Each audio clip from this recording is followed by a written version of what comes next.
In the late summer of 30 BC, a 17-year-old boy stood at a port on the edge of the Red Sea, with enough treasure to start a new life on the other side of the world. His name was Caesarion. He was the son of Cleopatra, the last queen of Egypt, and he had just received word that he could go home, that Rome would let him rule, that the kingdom of his ancestors was waiting for him if he simply turned his caravan around and rode back to Alexandria. So he turned around. What nobody on that road understood was that the message had been a trap. The kingdom had already been given to someone else, and the man who sent for him had no intention of letting him live to see his 18th birthday. Caesarion was the eldest of Cleopatra's 4 children. Within a single year, 3 of them would be erased and only one would survive to grow old. 1 was strangled before he could become a man. 2 simply vanished from history, never mentioned again. And the 4th, a daughter, would carry Egypt across the sea and build a second Alexandria in Africa before the line finally went dark. This is the story your history class ended too soon. Alexandria, the autumn of 34 BC. A crowd packs into a great stadium beneath a silver platform, and on that platform, a Roman general is about to give away kingdoms that are not entirely his to give. This was the ceremony later writers would call the donations of Alexandria. Mark Antony, who governed the entire eastern half of Rome's empire and who had fallen for Cleopatra completely, sat beside her in front of the city. And below them sat 4 children, each dressed in the costume of the land they were about to be handed. First, Caesarion. Cleopatra called him Ptolemy XV, but everyone used the nickname Caesarion, which meant Little Caesar, because Cleopatra insisted, loudly and constantly, that this boy's father was Julius Caesar himself. That afternoon, Antony proclaimed him King of Kings and the true and legitimate son of the murdered dictator of Rome. But here's the detail that everyone missed at the time. Caesar already had an official heir, a careful young Roman named Octavian, who had built his entire career on being Caesar's chosen successor, and now a queen in Egypt was holding up a teenage boy and telling the world, no, this one is the real blood. That single claim would later become Caesarion's death warrant. Then came the twins, born in 40 BC, the children of Antony and Cleopatra. The boy was Alexander Helios. Helios means the sun. The girl was Cleopatra Selene. Selene means the moon. A king of the sun and a queen of the moon presented together as if their parents were not raising children but minting gods. Alexander Helios, still a small child, was crowned king of Armenia, Media, and Parthia, land stretching toward the borders of India. He was even betrothed to a foreign princess named Cleopatra to seal the claim. And the youngest, Ptolemy Philadelphus, born around 36 BC, was barely a toddler. He was named after the most famous king the dynasty ever produced, and he was given Syria, Phoenicia, and the eastern Mediterranean coast. Witnesses said he was dressed in the boots and cloak of a Macedonian king, the costume of Alexander the Great, swallowed by an outfit built for a conqueror, carried by guards because he was too young to walk the whole way. You have to understand how old and how strange this dynasty already was. The Ptolemies were not Egyptian. They were Greek-speaking Macedonians, descended from one of Alexander the Great's generals, a man named Ptolemy, who seized Egypt after Alexander died in 323 BC. For almost 300 years his family had ruled the Nile, married brother to sister to keep the bloodline pure, been worshipped as living gods, and buried as pharaohs. Cleopatra was the last of them. By the time these 4 children sat in that stadium, the dynasty was already 270 years deep, the longest surviving power to come out of Alexander's broken empire. And in Rome, Octavian was already turning that afternoon in Alexandria into propaganda, telling Romans their lands had been handed to a foreign queen's children. It was a warning sign. Cleopatra read it as weakness, and she ignored it. Up to this point, the House of Ptolemy had been on top of the world, arranging the map like pieces on a board that stretched from the Nile to India. That was about to flip. In 31 BC, Antony and Cleopatra met Octavian's fleet off the coast of Greece at a place called Actium. It was a catastrophe. The fleet was shattered, the army that should have rescued them surrendered, and the couple fled back to Egypt with the war already lost. Octave did not need to rush. He simply followed. By the summer of 30 BC, Roman soldiers were at the gates of Alexandria. What happened next is one of the most retold death scenes in history, so let me give you only the parts that matter for the children. Antony, hearing a false report that Cleopatra was already dead, took his own life. Octavian captured Alexandria on the 1st of August. 11 days later, on the 12th of August 30 BC, Cleopatra died inside her own palace by her own choice rather than be dragged through the streets of Rome as a trophy. The legend says she used a venomous snake. Modern historians are not so sure, and several argue she used poison instead. But here is what is not in dispute. The queen was gone, the king was gone, and in a single fortnight 4 royal children had become the loose ends of a conquered kingdom. This is the moment the textbooks close the book. The Republic becomes an empire, Octavian becomes Augustus, Egypt becomes a Roman province, the end. But the children did not vanish into a footnote. They were alive, they were frightened, and they were now the property of the man who had destroyed their parents. Octavian was not a cruel man by the standards of his age. He was something more dangerous to a defeated royal family. He was practical. He looked at 4 children and asked one cold question about each. Is this child a threat to me? Or is this child useful to me? The twins and the toddler had famous blood, but they had no army and no claim on Rome itself. They could be useful, they could be displayed, raised, married off, turned into living proof of Rome's mercy. But the same thing that made Caesarion special was about to destroy him. The eldest was not the son of a defeated Roman general. He was, if you believed his mother, the son of Julius Caesar, and there cannot be 2 heirs to the most famous name in Rome. Caesarion was born on the 23rd of June 47 BC, which made him the oldest of the 4 by 7 years. He was raised as a king from birth. He still appears carved into the walls of an Egyptian temple at Dendera, standing beside his mother as a full pharaoh while he was still a boy. He had never known a world in which he was not divine and untouchable. When Octavian invaded, Cleopatra made a desperate, intelligent decision. She sent her firstborn south toward a Red Sea port the Greeks called Berenike, with a fortune in treasure and a plan to sail east, all the way to India, far past anywhere Rome could follow. According to the Greek historian Plutarch, that was the route. Down through the desert, onto a ship, and gone. Caesarion's tutor was a man named Eroston, and somewhere on that road Eroston told the boy the situation had changed. Octavian, he said, was willing to let Caesarion return and rule Egypt under Roman protection.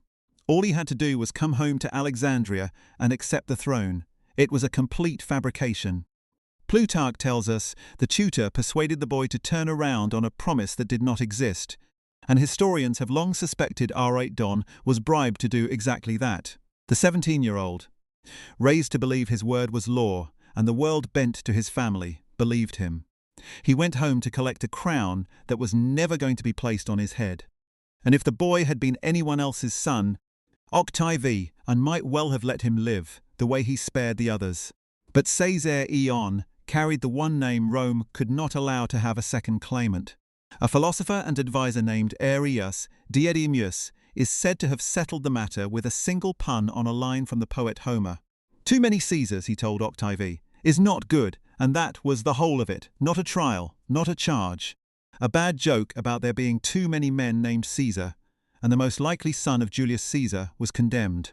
Caesarion was executed in Alexandria in late August of 30 BC, probably strangled, only days after his mother's death. He was 17. The exact circumstances were never written down, which tells you something all on its own. The death of a pharaoh was not even considered worth recording in detail. I want to be honest about why this one stings. Caesarion commanded no army, fought no battle, made no move against Rome. His only crime was the name his mother gave him. He died on the strength of a pun, and with him died the last sovereign king of the Ptolemaic dynasty, a royal house that had ruled Egypt for nearly 3 centuries. The line of the pharaohs was snuffed out by a man who could not be bothered to write down how he did it. If you are the kind of person who needs to know what happened after the revolution, after the textbook closes, this channel exists for you. Subscribe and stay with me, because the other 3 children are where this story stops being only a tragedy. By the year 29 BC, Octavian was back in Rome and ready to show the city exactly what he had conquered. So Caesarion was dead, the most dangerous child gone. But what Rome did next to the three children who were still alive made a quiet execution look almost like mercy. A Roman triumph was a victory parade, the spectacle used to show off the spoils of a conquered nation. And among the treasures of Egypt, walking through the streets in front of a screaming crowd, were Alexander Helios and Cleopatra Selene, around 11 years old. According to the Roman accounts, the twins walked bound in golden chains. Some sources describe the chains as so heavy the children could barely move beneath them, and the cruelest touch was not the children. According to the historians Cassius Dio, because the living queen had escaped Rome by dying, an effigy of Cleopatra was carried in the parade. A statue of their dead mother, with the image of a serpent on her arm, pulled through the streets in front of the two children, who had just lost her. I mean, think about that for a second. Two 11-year-olds in chains forced to walk behind a model of their mother's corpse, while a city cheers her destruction. Political history says Octavian held a triumph in 29 BC. Human history says two children watched their dead mother turned into a float. And then the parade ended. This is where the story takes a turn nobody expected. Octavian did not kill the three children. He handed them to a woman to raise, and the woman he chose makes the whole thing almost unbearable. Her name was Octavia. She was Octavian's older sister, and years earlier she had been the wife of Mark Antony, the children's own father, the marriage Antony abandoned when he chose Cleopatra. Octavia had been publicly humiliated, set aside for a foreign queen, left to raise Antony's children from his earlier marriages on her own. Now the children of the woman who replaced her were placed under her roof. And by every account that survives, she raised them well, alongside her own children and Antony's other children, without cruelty, as if the war that tore all their lives apart had never reached the nursery. Inside that house, the surviving children of Egypt were quietly turned into Romans, given Roman manners, Roman tutors, and Roman futures. For Cleopatra Selene, that strange upbringing would one day become the very thing that let her survive. It is one of the few genuinely gracious acts in this entire story, and it came from the one person with every reason to hate them. For a moment, it looked as though three of Cleopatra's children might be allowed to simply grow up.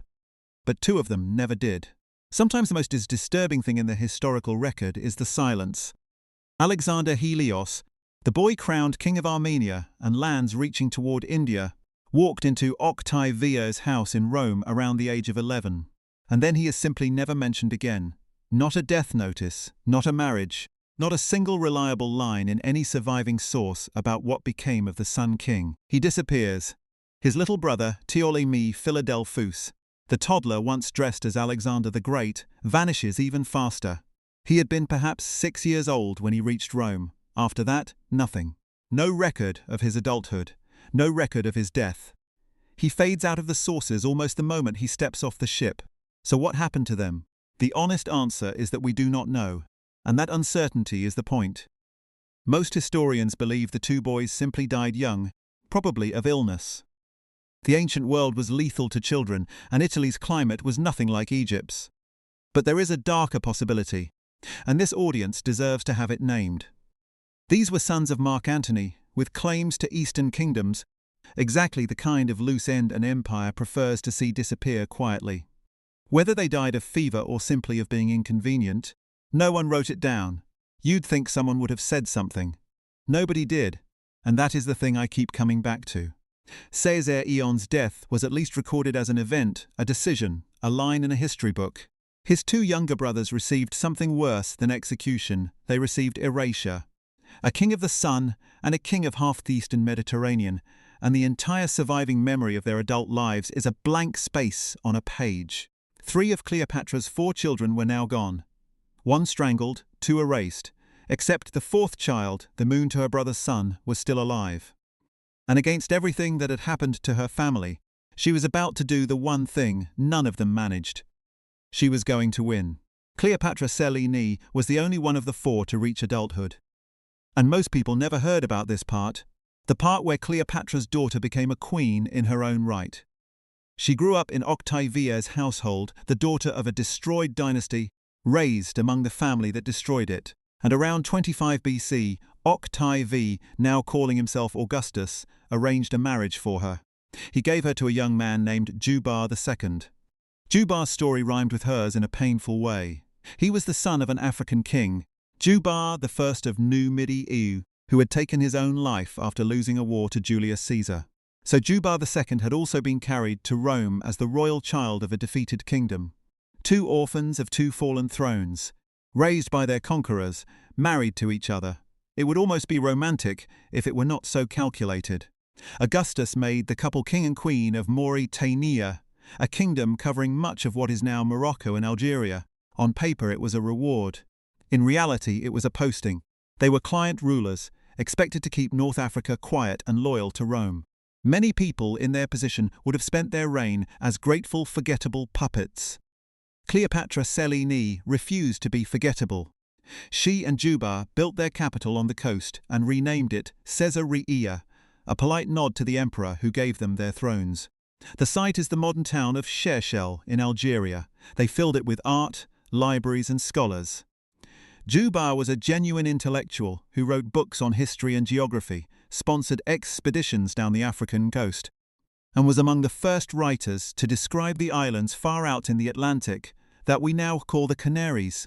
Contemporaries compared their court to Alexandria itself, a lighthouse of learning rebuilt on the wrong side of the sea. That comparison was not an accident. Cleopatra Selene was rebuilding her mother's lost world on a new shore. She was a devoted follower of the Egyptian goddess Isis, the faith of her mother and of Egypt, at the very time Augustus was suppressing Isis worship back in Rome, and she was not a decoration on her husband's throne. She issued coins in her own name, with her own portrait and her own royal titles, something very few queens in the entire Roman world were ever permitted to do. On that coinage she placed Egyptian symbols, crocodiles, the imagery of the Nile, the iconography of the dynasty Rome thought it had erased. The kingdom she helped run grew rich, exporting grain, olive oil, and the rare and fabulously expensive purple dye that Rome's elite craved. Beyond Caesarea, she and Jubar built a second great city deep in what is now Morocco, a place called Volubilis, whose ruins still stand in the hills today. For a woman who arrived in Africa as a war prize, she had built something that looked a great deal like a kingdom of her own. And when she had a son, she did not give him a Roman name to please her patrons. She named him Ptolemy, the dynastic name, the name of her ancestors, the kings of Egypt going back almost 300 years. Rome had taken the kingdom. Rome had taken her brothers. It would not take the name. That choice, the proud old name she chose in defiance, would one day come back to haunt the boy who carried it. But that's getting ahead of the story. Cleopatra Selene died around 5 BC, still a young woman, probably in her mid-30s. She had lived through her family's annihilation, walked in chains through Rome as a child, been married off as a political tool, and turned all of it into a reign that made her one of the most respected queens of her age. She was buried in a vast circular stone tomb on a hill above the sea, the structure known today as the Royal Mausoleum of Mauretania, near the town of Tipaza in Algeria. And here is the part that makes this story land. That tomb is still there. You can drive to it today. The local people came to call it the tomb of the Christian woman, though it has nothing to do with Christianity. It has survived earthquakes, looters, and 20 centuries of weather. While the graves of her brothers were never even recorded, the moon got a mountain of stone that has outlasted the Roman Empire itself. If the bloodline had ended with Cleopatra Selene in her tomb above the sea, this would be a gentler story. It did not. Her son, Ptolemy of Mauretania, inherited the throne and ruled the kingdom for years as a loyal friend of Rome. He helped Roman forces put down a major rebellion in North Africa, led by a former soldier named Tacfarinas, and for that the Roman Senate publicly honored him as a friend and ally. By blood, he was the grandson of Cleopatra and Mark Antony, and through Antony he was cousin to the emperors themselves. He should have died an old king in his own palace. Instead, around the year 40 AD, his cousin, the emperor we remember as Caligula, summoned him to Rome. What happened next is reported by the Roman historian Suetonius. Ptolemy entered a public gladiatorial show wearing a purple cloak. Purple was the color of imperial power, fabulously expensive, and the crowd turned to admire him. Caligula, watching his royal cousin pull the eyes of Rome simply by being splendid, had him put to death. The official reason, more or less, was that the king looked too good in purple. A dynasty that began with one of Alexander the Great's generals ended because a man wore the wrong coat to the games. So yeah, not great. Modern historians suspect the truth was colder. Ptolemy was rich. His kingdom was valuable, and an emperor who needed money and feared rivals had every practical reason to remove a wealthy royal cousin and seize his lands. And if that were the only theory, it might rest there. But then there is a darker one, that the real offense was a joke shouted in the crowd, that Cleopatra Selene's son was the true heir of Caesar. The same accusation that killed his uncle Caesarion 70 years earlier, echoing down to take the last of them. Whatever the reason, the result was final. With Ptolemy's death, Mauretania was absorbed into the Roman Empire as a province, and the royal line of Cleopatra came to an end. He was the last known member of the Ptolemaic dynasty to hold a throne. So, where are they now? For this family, the answer is heavy. There are no living descendants of Cleopatra anyone can point to with certainty. The trail goes cold after Ptolemy. Some sources suggest he left a daughter, a woman named Drusilla of Mauretania, who married into a Roman household, but the evidence is thin, and historians debate whether she was even his child. After her, the most famous bloodline of the ancient world simply dissolves into the vast anonymous population of the empire until it cannot be traced at all. What is left is stone. The temple carving at Den Dera, where a teenage Caesarion still stands beside his mother as a pharaoh, untouched by the men who killed him. The coins of Cleopatra Selene, still turning up in collections, still stamped with the Egypt that Rome thought it had erased. The town of Shershel on the Algerian coast, the old capital Caesarea, still lived in today, where farmers and fishermen walk past Roman columns on their way to the market. And that great round tomb above the sea near Tipazar, where the one child who survived was laid to rest, and where she has outlasted Octavian, outlasted Caligula, outlasted Rome itself. Remember the 17-year-old at the start of all this, standing at the port, with the road to India in front of him and a chest of treasure at his feet, turning his caravan around because someone promised him a kingdom. Except now you know the kingdom was never real. The road would have saved his life, and he was the lucky one, because at least history remembers his name. 4 children were handed the world in a stadium in Alexandria. 1 was strangled at 17. 2 were erased so completely that history stood the very year they died. And 1, a queen they called the Moon, took the wreckage of her family across the sea and built it a monument that is still standing 2,000 years later. History ended the story at the revolution, the way it always does. But the children had to grow up somewhere, and now you know where. Egypt's last royal family did not fall only once. Almost 2,000 years after Cleopatra, Egypt had kings again, and they fell too. In a single morning, with the children given 1 hour to choose between their parents and pack a single bag. If the fate of one Egyptian royal family stayed with you, the heirs of King Farouk will not let you go. I told that story next, and you can watch it right here